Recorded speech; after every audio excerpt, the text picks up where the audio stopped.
नमस्कार दोस्तों, आज हम लोग हिंदी का व्याकरण खंड को शुरू करेंगे। व्याकरण के अंदर क्या क्या पढ़ना है, कितना भाग है, इन चीजों को भी हम लोग जानेंगे। व्याकरण जो आता है खंड ख के अंदर आता है। याद रखिए इस चीज को कि व्याकरण किसके अंदर आएगा, खंड ख के अंदर। समझिए, इससे टोटल क्वेश्चन कितना पूछेगा, 12 क्वेश्चन पूछेगा। व्याकरण खंड से हमारा कितना क्वेश्चन रहेगा, 12 क्वेश्चन। इसके लिए व्याकरण में हम लोग को कितना चीज पढ़ना है, 6 चीज पढ़ना है। कौन कौन सा 6 चीज पढ़ना है अभी डिस्कस करेंगे, और उनमें से कोई एक टॉपिक को अभी हम लोग स्टार्ट करेंगे। चलिए, आप जानते हैं सबसे पहला क्या क्या पढ़ना है, क्रियाभेद। व्याकरण के अंदर जो एग्जाम में पूछा जाएगा ऑब्जेक्टिव, उसकी बात कर रहे हैं तो ऑब्जेक्टिव में सबसे पहला क्या पूछा जाएगा, क्रियाभेद। दूसरा पूछा जाएगा अनेकार्थी शब्द। तीसरा रहेगा वाच्य भेद के बारे में। चौथा रहेगा अव्यय से जुड़ा हुआ प्रश्न रहेगा। पांचवा समास भेद के बारे में पूछा जाएगा। और छठा जो है वाक्य भेद। मतलब ये 6 प्रकार के टॉपिक आपसे व्याकरण में पूछे जाएंगे। अब इन 6 से मिला करके हमारे प्रश्नों की संख्या कितनी रहेगी, 12। याद रखिएगा 6 प्रश्न 6 टॉपिक रहेगा, और 6 टॉपिक से मिला करके कितने प्रश्न पूछे जाएंगे, 12 प्रश्न पूछे जाएंगे। इनमें से आज जो हम लोग शुरुआत करेंगे उनमें से सबसे पहला शुरुआत करेंगे क्रियाभेद। क्रियाभेद किसको कहते हैं, क्रियाभेद होता क्या है, इन चीजों के बारे में हम लोग चलिए अब इस चीज को पहले हम लोग जान लेते हैं कि क्रियाभेद किसको कहते हैं। क्रियाभेद, तो क्रियाभेद से पहले हम लोग क्रिया को जानते हैं। क्रिया क्या होता है, आप लोग बचपन से वर्ब के बारे में पढ़े होंगे। वर्ब किसको कहते हैं, वर्ब का हिंदी रूपांतरण क्रिया होता है। जिस किसी शब्द से किसी काम के करने या होने का बोध होता है उसे क्रिया कहते हैं। तो आपको परिभाषा याद रखना नहीं है, क्योंकि एग्जाम में आपसे कभी परिभाषा पूछा ही नहीं, तो परिभाषा याद रखने कोई आप लोगों को फायदा है। तो यहाँ चलिए हम लोग सीधा बात करते हैं क्रियाभेद के बारे में, कि क्रिया का भेद क्या होता है। भेद का मतलब याद रखिएगा, भेद का अर्थ होता है प्रकार। तो क्रिया के कितने प्रकार होते हैं, क्रिया के 2 प्रकार होते हैं। क्रिया के कितने प्रकार होते हैं, क्रिया के 2 प्रकार होते हैं। एक सकर्मक क्रिया और दूसरा अकर्मक क्रिया। इन्हीं दोनों चीज के बारे में हम लोग जानेंगे, सकर्मक क्रिया और अकर्मक क्रिया। एग्जाम में लगभग सिर्फ क्रियाभेद से 3 से 4 प्रश्न पूछे जा सकते हैं।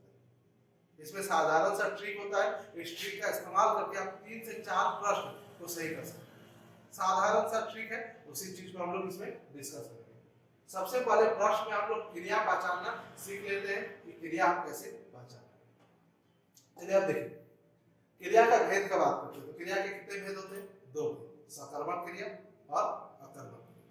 सकर्मक क्रिया किसको कहेंगे, अकर्मक क्रिया किसको कहेंगे, इसको सिंपल में समझ सकते हैं कि जिस वाक्य में क्रिया और कर्म दोनों उपस्थित होगा, जिस वाक्य में क्रिया और कर्म दोनों उपस्थित होगा उसको हम लोग क्या कहेंगे, सकर्मक क्रिया। इसको हम लोग इस तरह समझ सकते हैं कि अगर हमारा कोई वाक्य उसमें कर्म मौजूद है और उसके साथ साथ क्रिया भी उपस्थित है, क्रिया भी मौजूद है, दोनों के दोनों चीज, तो हम लोग उसको क्या कह सकते हैं, सकर्मक क्रिया।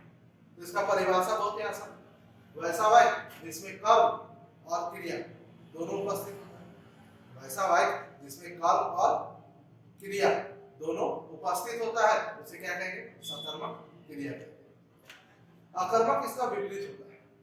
अकर्मक जो है उसका विपरीत होता है, इसमें कर्म जो है वो क्या होता है, अनुपस्थित होता है। अनुपस्थित होता है कर्म होता है, समझ गए। तो कर्म यहाँ आपका नहीं रहेगा, सिर्फ क्या रहेगा, क्रिया।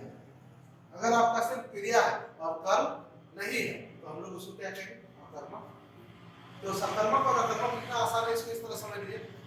जिस वाक्य में कर्म और क्रिया दोनों उपस्थित रहेगा उसे सकर्मक क्रिया।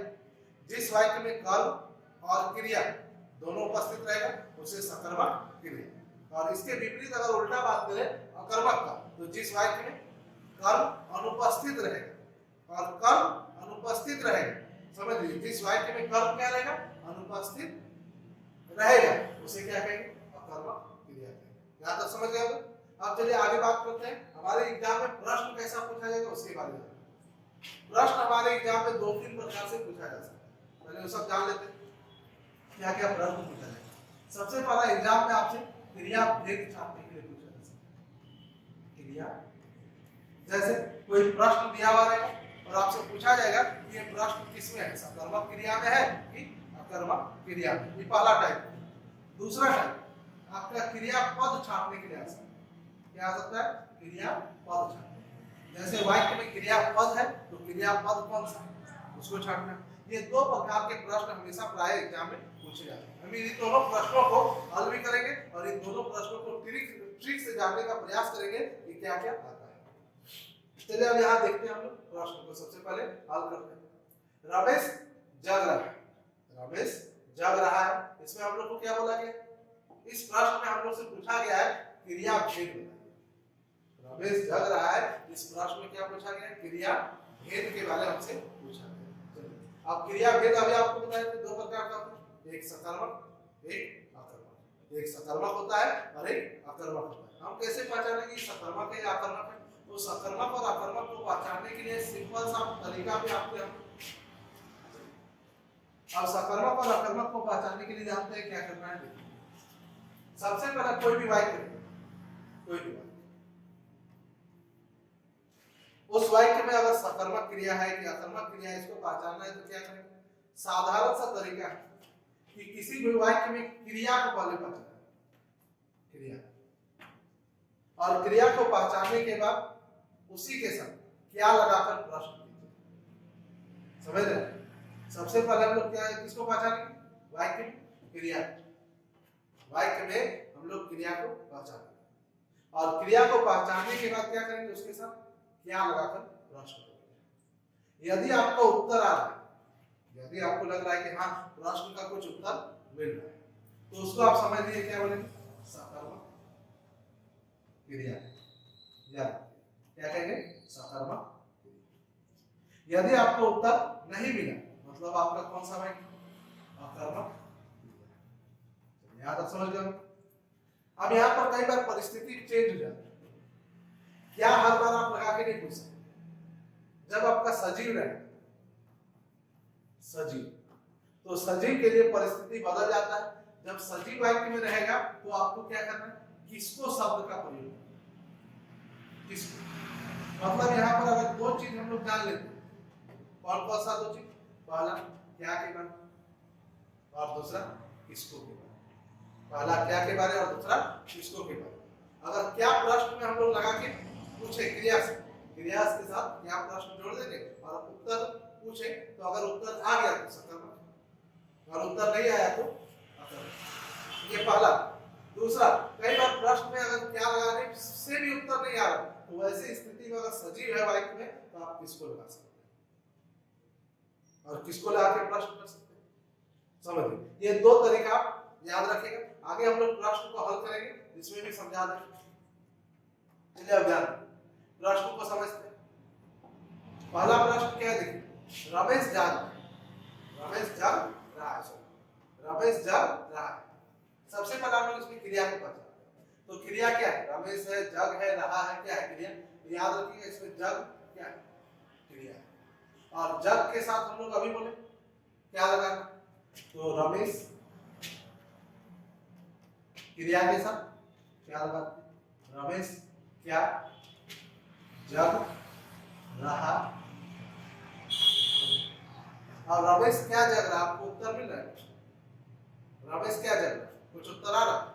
अगर प्रश्न में उत्तर नहीं आ रहा, प्रश्न में अगर उत्तर नहीं आ रहा तो हम लोग इसको क्या बोलेंगे? अकर्मक। अगर प्रश्न में उत्तर नहीं आ रहा तो इसको हम लोग क्या बोलेंगे? अकर्मक। अगर प्रश्न में उत्तर आ जाता तो इसको हम लोग क्या करते हैं? सकर्मक। ऐसे अगला प्रश्न को देखते हैं। मोहन हंसने लगा। मोहन हंसने लगा। इसमें भी क्या बोला? क्रिया भेद होता है। मोहन हंसने लगा। तो इसमें क्या से हम पहचानेंगे कि क्या है क्रिया भेद? तो इसको पहचानने के लिए सिंपल सा तरीका है, मोहन क्या है? करता, हंसना क्या है? क्रिया। तो हम क्या करेंगे? मोहन हंसने लगा। अब इसमें हम लोग को करना क्या है? ध्यान से, मोहन का मोहन है, हंसना आपका क्या है? क्रिया। क्रिया के पहले अभी बताया क्या लगाकर प्रश्न करना? मोहन क्या हंसने लगा। आंसर आ रहा? अगर आंसर आया तो सकर्मक और आंसर नहीं आया तो अकर्मक। तो आपको क्या लगा? आंसर आया। अगर नहीं तो हमारा क्या हो जाएगा? अकर्मक। छाटेगा, सकर्मक क्रिया, अकर्मक क्रिया। अगला क्वेश्चन में इसी तरह देखते हैं। अब देखिए ऊपर वाला क्वेश्चन में हमसे क्या बोला था, क्रिया पद छाटने के लिए बोला है, तो मां बच्चे को सुला दे। अब यहाँ सबसे पहले हम लोग कैसे क्रिया भेद और पद को जाने, तो यहाँ क्रिया पद पूछा है, तो पद को जानने के लिए क्या करेंगे, ध्यान रखें। सबसे पहले यहाँ क्रिया को पहचाना, तो क्रिया क्या है, सुलाना, सुलाना। और उसके बाद जो आपको सहायक क्रिया मिलेगा उसको भी इसके साथ ऐड कर देना, समझ गए। तो सहायक क्रिया क्या है, रही, ये पूरा का पूरा मेरा क्या हो क्रिया, समझ गए, ये पूरा क्या होगा मेरा क्रिया।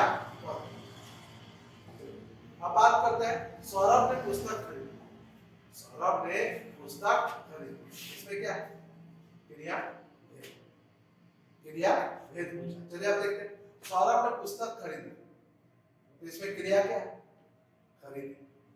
सौरभ ने क्या खरीदी, आंसर आया, सौरभ ने क्या खरीदी, पुस्तक, आंसर आ गया। ये हमारा हो जाएगा सकर्मक, सकर्मक, समझ गए। तो इन्हीं प्रश्नों के आधार पर, इन्हीं दो ट्रिक के आधार पर हम लोग क्या कर सकते हैं, हम लोग सकर्मक क्रिया, अकर्मक क्रिया को छाट सकते हैं, और क्रिया भेद और आसान। सबसे पहले क्रिया को पहचानें, और क्रिया के अंत में जो सहायक क्रिया रहेगा दोनों को हम लोग जोड़ देंगे, तो हमारा क्या बन जाएगा, क्रिया पद बन जाएगा। अब समझ गए। तो इसी चीज को एक बार हम लोग और डिस्कस करते हैं, समझ। देखिए सबसे पहले इस चीज को इस तरह से हमसे एग्जाम में पूछा जाएगा दो चीज, पहला पूछा जाएगा क्रिया, दूसरा चीज पूछा जाएगा क्रिया, समझ गए। हमसे एग्जाम में दो चीज पूछा जाएगा, क्रिया भेद और क्रिया। अब क्रिया भेद क्या, इसके दो भेद, एक तो बताया सकर्मक और दूसरा क्या था अकर्मक। पहला आ जाएगा सकर्मक क्रिया और दूसरा क्या आ जाएगा अकर्मक क्रिया, समझ गए। एक सकर्मक क्रिया और एक अकर्मक क्रिया। क्रिया पद हम कैसे पहचाने, क्रिया प्लस सहायक, क्रिया प्लस सहायक, इन दोनों को ज्वाइन कर दीजिए, आपका क्या बन जाएगा क्रिया। समझ गया तो बस यही तरीका आपको लगाना। आप सकर्मक अकर्मक क्रिया जो नियम है आपको हमेशा इन दोनों चीज का यूज करना, एक क्या का यूज करना और दूसरा बताया अभी किसको, क्या और किसको, दोनों को आप प्रश्न के रूप में यूज कीजिएगा। अगर उत्तर आया तो सकर्मक, उत्तर नहीं आया तो अकर्मक, समझ गया। चलिए अब प्रश्न एक बार फिर से हम लोग देख लेते हैं। बाकी का जो प्रश्न है कोशिश कीजिएगा आप ये सब खुद से बनाने का। जैसे हम लोग यहाँ से ऊंट दौड़ रहा है, कमेंट में बताइए क्या हो सकता है। दूसरा नरेश दौड़ता है, क्या बोला, क्रिया पद छाट। तीसरा प्रश्न वह चित्र बना रहा है, इसमें भी क्या बोला, क्रिया भेद बता रहा। चौथा तुम कहानी पढ़ते हो। पांचवा जज ने अपराधी को सजा सुनाई, क्या बोला है, क्रिया भेद बताया। और लास्ट है दिनेश पुस्तक पढ़ता है, क्या पूछ रहा है, क्रिया भेद। इस तरह के प्रश्न का भंडार, ये सब का प्रैक्टिस कीजिएगा, आपका अपने आप सब प्रश्न बनते जाएगा। इसमें सिर्फ दो ट्रिक आपको याद रखना है, एक क्या और दूसरा किसको। क्या और किसको, क्या लाकर या किसको लाकर प्रश्न कीजिए, उत्तर आया तो सकर्मक और उत्तर नहीं आया तो अकर्मक, समझ गए। बस आज हम लोग यहीं पर समाप्त करते हैं। अगला वीडियो में हम लोग दूसरा टॉपिक शुरू करेंगे। इसमें से लगभग याद रखिएगा कितना क्वेश्चन पूछेगा, 3 से 4 क्वेश्चन पूछेगा। इसीलिए इस चीज को हल्के मत लीजिएगा कि आराम से हमारा बन जाए। इसीलिए इसको जितना प्रैक्टिस कीजिएगा, जितना प्रैक्टिस कीजिएगा ये चीज उतना ज्यादा स्ट्रांग होगा, समझ। इसीलिए अगला क्लास हम लोग जब अगला वीडियो शुरू करेंगे तो अगला वीडियो किसी दूसरे टॉपिक पर शुरू करेंगे। और इसमें जो क्वेश्चन अगर डाउट रहेगा तो आप कमेंट में पूछ सकते हैं, कोई भी प्रकार का अगर डाउट रहेगा तो कमेंट में आप पूछ सकते हैं। जय हिंद।